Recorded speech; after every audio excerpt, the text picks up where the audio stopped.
எல்லாருக்கும் வணக்கம். வாங்க இப்போ நம்ம ஒரு குக்கிங் வீடியோ பார்ப்போம். சிஸ்டர் ஹேமாவும் நானும் வெஸ்ட் ஜோனில் போனால் அதுக்குள்ளே கிறிஸ்மஸ் ட்ரீ வச்சுட்டாங்க அங்கே. அதனால் நாங்கள் ஒரு ஃபோட்டோ எடுத்துக்கிட்டோம்.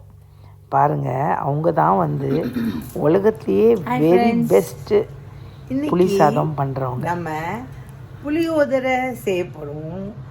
அந்த புளியோதரைக்கு the world best person is Sister Hema.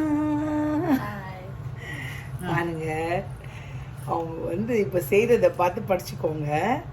நல்லெண்ணெய் ஊற்றிட்டு அதில் கடலைப்பருப்பு போட்டுக்கோங்க. அதுக்கப்புறமா உளுத்தம்பருப்பு போடுறாங்க.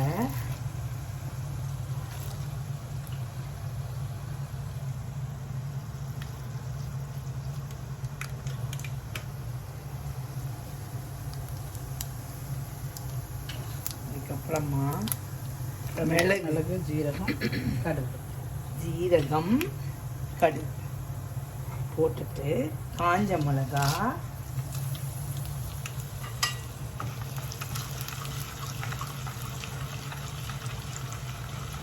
லேசாக வதக்கிக்கோங்க. அதுக்கப்புறம் அடுப்பை சின்னதாக வச்சுட்டு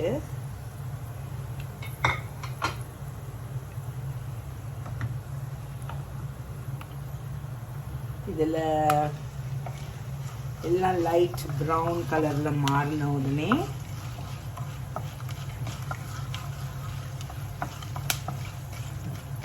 ஆனால் இது நம்ம போடுறதுக்கு முன்னாடியே இங்கே பாருங்கள், கொத்தமல்லி, ஜீரகம், வெந்தயம், காஞ்ச மிளகா எல்லாம் வறுத்து வச்சுருக்காங்க, ஆற வச்சுருக்காங்க. அப்புறம் வெந்தயம் கொஞ்சம் போடுறோம். போட்டு எல்லாத்தையும் வதக்கிக்கோங்க. நல்லெண்ணெய் தான் ரொம்ப நல்லது இதை செய்கிறதுக்கு. புளியோதரை ரொம்ப நல்லாயிருக்கும், டேஸ்ட்டாக இருக்கும். நல்லா மரத்தடியில் உட்காந்து குற்றாலம். இது கருவேப்பிலை போட்டுக்காங்க. அதுக்கு மேலே கொஞ்சம் பெருங்காயம் தூளி போட்டுக்கோங்க. அதுக்கு மேலே நம்ம புளி ஊற்றிடுவோம். நம்ம கரெக்டாக ஃபஸ்ட்டு வறுக்கும் போதே கொஞ்சம் புளியை காய வச்சு ஊற வச்சு எண்ணெயில் வச்சுக்கணும். அப்புறம் அந்த புளி தண்ணியை வடித்து ஊற்றிடுவோம்.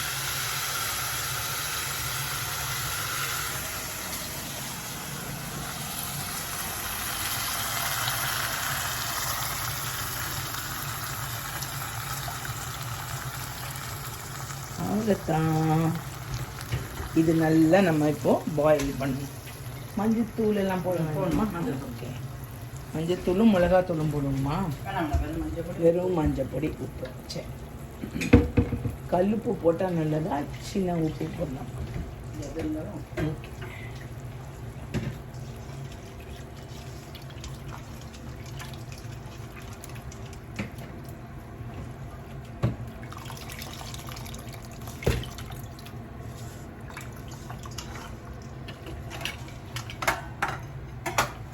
பாருங்க, இப்படி தான் இருக்கும்.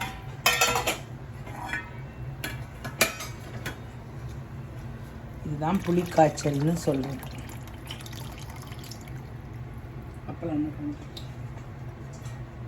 அதுக்கு அப்பளம் நல்ல பெஸ்ட் காம்பினேஷன். அதனால் அப்பளமும் பொரித்து ரெடி பண்ணிக்கோங்க புளி சாதம் பண்ணும்போதே. ஓகே, மஞ்சத்தூள் போடுங்க. கொஞ்சம் உப்பும் 1 ஸ்பூன் நல்ல தாராளமாக போட்டுக்கோங்க.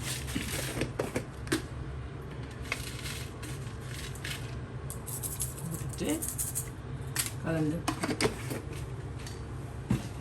பஸ் இது நல்லா பாயில் ஆகணும். பாயில் ஆகிட்டு வரும்போது இந்த பவுடர் முடிக்க திருப்பியும் நம்ம ஹை ஃப்ளேமில் வச்சிடலாம். நல்லா கொதிப்பாங்க. வேர்க்கடலை ரொம்ப டேஸ்ட் கொடுக்கும், அதனால் அது கொஞ்சம் வறுத்து அதையும் வச்சுக்கோங்க ரெடியாக. இந்த ட்ரே நல்லா ஆறுற வரைக்கும் வெயிட் பண்ணுங்கள். இந்த மீன் டைம் அப்பளம் வறுத்துக்கலாம். இது எல்லாத்தையும் நம்ம மிக்ஸி ஜாரில் அந்த காஞ்சு ஆறி போன அந்த கலவை எடுத்து ட்ரான்ஸ்ஃபர் பண்ணி மிக்ஸியை ஃபஸ்ட்டு நல்லா பல்ஸ் பண்ணி அப்புறம் நல்லா பவுட்ரு பண்ணிக்கோங்க. எதுக்குங்க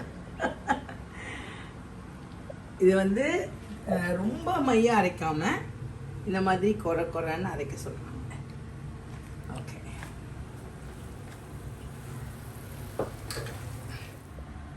நல்லா ஆறுன சாதத்தை நம்ம கொஞ்சம் உதுத்து விட்டுட்டு அது மேலே அந்த ஊற்றுறதுக்கு ரெடி ஆகிடணும். புளியுடைய பச்சை வாடை போகிற வரைக்கும் நல்லா பாயில் ஆகட்டும். நல்லா பாயில் ஆகட்டும். இப்போ பாருங்கள், அந்த பொடியை வந்து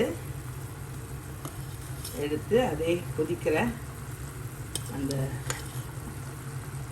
மிக்ஸி மேலேயே நம்ம 3 full ஸ்பூன்ஸ் போட்டுருவோம். இது மாதிரி ஈச் டைம் நீங்கள் பண்ணும்போது நீங்கள் அந்த பொடியை ப்ரிசர்வ் பண்ணி வச்சுட்டு அப்பப்போ நீங்கள் இன்னொரு புளியோதரை பண்ணி வச்சுக்கிட்டு டெக்ஸ்சரே ரொம்ப அழகாக இருப்பாங்க. சொல்லுங்கள், இந்த எண்ணெய் இதை வந்து நீங்கள் எவ்வளோ திக்காக்குறீங்களோ அதுதான் ரொம்ப முக்கியம். ஏன்னா ஈவன் 6 months கூட நீங்கள் இதை வச்சு அப்பப்போ எடுத்து மிக்ஸ் பண்ணி ரைஸை நீங்கள் இஷ்டத்துக்கு பிக்னிக் போகலாம். பார்த்தீங்களா ஸ்டேஜை? எண்ணெய் வந்து அந்த மசாலையிலேருந்து பிரியுது, அப்படியே பிரிஞ்சு மேலே வருது. அதுதான் ஸ்டேஜ். எண்ணெய் மிதந்த உடனே என்ன அர்த்தம் அப்படின்னா உள்ளே இருக்க எல்லா மசாலையும் அது வெந்துருச்சு அப்படின்னு அர்த்தம். இப்போ என்ன பண்ணலாம், இந்த நம்ம வறுத்து வச்சுருக்கிற வேர்க்கடலையை இதில் போடலாம். சாதம் நம்ம பாதியை போட்டிருக்கோம், இன்னும் பாதியை நம்ம சாதம் கிளறும் போது அதில் போட்டால் இன்னும் நல்லா க்ரன்ச்சியாக நம்ம சாப்பிடும்போது நம்மளுக்கு வெளியில் அது ரொம்ப இன்ட்ரெஸ்டிங்காக இருக்கும். அது மூட்டில் வந்து கடிக்கும்போது ஃபைனலைசிங் ஸ்டேஜு. இப்போ பாருங்கள், இந்த ரைஸ் மேலே கொஞ்சம் கருவேப்பிலையை ஃப்ரெஷ்ஷாக போட்டு இருக்கிற அந்த வேர்க்கடலையை அது மேலே கொஞ்சம் நல்லா தூவிட்டு போடவா. இந்த இது நல்லா கட்டியாக வந்த உடனே அதை நம்ம எடுத்து ரைஸ் மேலே போடுறோம்.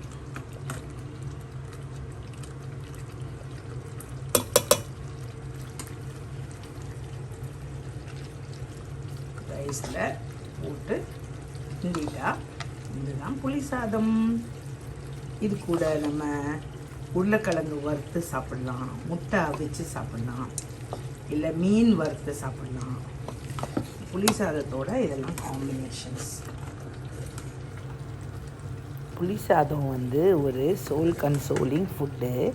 இதை நம்ம பீச்சுக்கு கொண்டு போய் சாப்பிட்லாம், இல்லை மரத்தடியில் உட்காந்து சாப்பிட்லாம், இல்லை பஸ்ஸில் போகும்போது ஒரு சின்ன பாக்ஸில் போட்டு ஸ்பூனாக எடுத்து சாப்பிட்லாம், இல்லைன்னா ஃப்ளைட்டில் போகும்போது கூட கொண்டு போய் பட்ஜெட் ஃப்ளைட்லலாம் போகும்போது கூட இதை வந்து கட்டி போய் சாப்பிட்லாம். அதோட ரொம்ப இன்ட்ரெஸ்டிங்காக இதை சாப்பிடுவது ட்ரெயினில் நம்ம எல்லாம் ஃபேமிலியாக போகும்போது வாழை இலையில் போட்டு நல்லா நியூஸ் பேப்பரை வச்சு பேக் பண்ணி எடுத்துகிட்டு போய் பசிக்கும்போது உருளைக்கிழங்கு தொட்டு இல்லாட்டி முட்டை தொட்டு சாப்பிட்லாம். நாங்கள் 2 பேரும் சேர்ந்து எங்கள் புளி சாதத்தை செலிப்ரேட் பண்ண போகிறோம். வாங்க, டேஸ்டிங் டைம். அந்த புளிய சாதத்தோட சாம்பார், கீரை, அப்பளம் எல்லாம் வச்சு நாங்கள் சாப்பிடுவோம். வாங்க சாப்பிட்லாம் புளியோதரைய. பாருங்க, அந்த வேர்க்கடலை, கருவேப்பிலை சும்மா கமன்னு இருக்குது. நம்ம இதை சாப்பிட்டு பார்ப்போம்.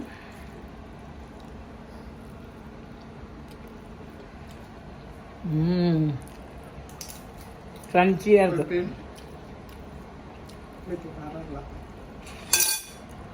நல்ல காரம், இந்த மசாலையுடைய எஃபெக்ட்டு, புளியுடைய எஃபெக்டெல்லாம் ரொம்ப சூப்பராக இருக்குது.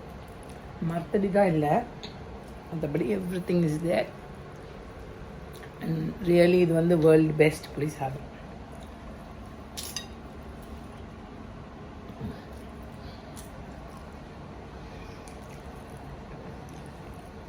மஸ்து. அப்புறம் என்ன, தேங்க்யூ ஃபார் வாட்சிங் and we are getting ready to celebrate Christmas. God bless you.